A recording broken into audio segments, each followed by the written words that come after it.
কোটা বিরোধীদের ডাকা অবরোধ কর্মসূচির সার্বিক পরিস্থিতি নিয়ে কক্সবাজার থেকে বিস্তারিত জানিয়েছেন সহকর্মী সিয়াম সোহেল। চলুন দেখে আসি আমরা।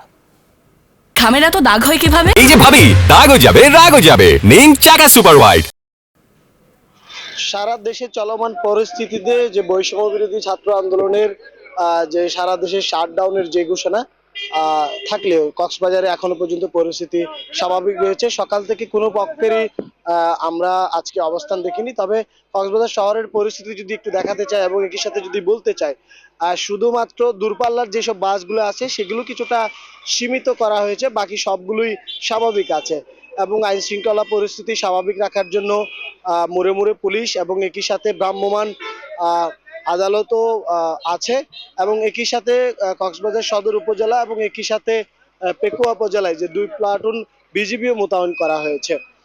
গত 2 দিন ধরে একেবারে উত্তপ্ত ছিল কক্সবাজারের এই পরিস্থিতি, তবে আজকে অনেকটাই স্বাভাবিক আমরা দেখতে পাচ্ছি।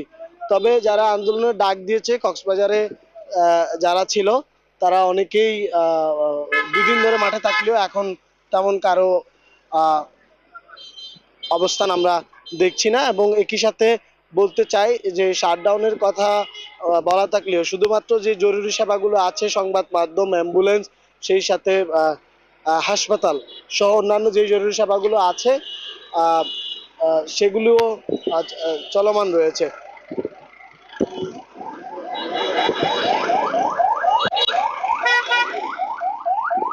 আমরা কক্সবাজারের যে বাস স্ট্যান্ডের আসে এখান থেকে দেখানোর চেষ্টা করছিলাম একেবারে বিজিবি সেই সাথে ভ্রাম্যমাণ ম্যাজিস্ট্রেটের যে গাড়িগুলো সেগুলো পুরো শহর জুড়ে টহল দিচ্ছে।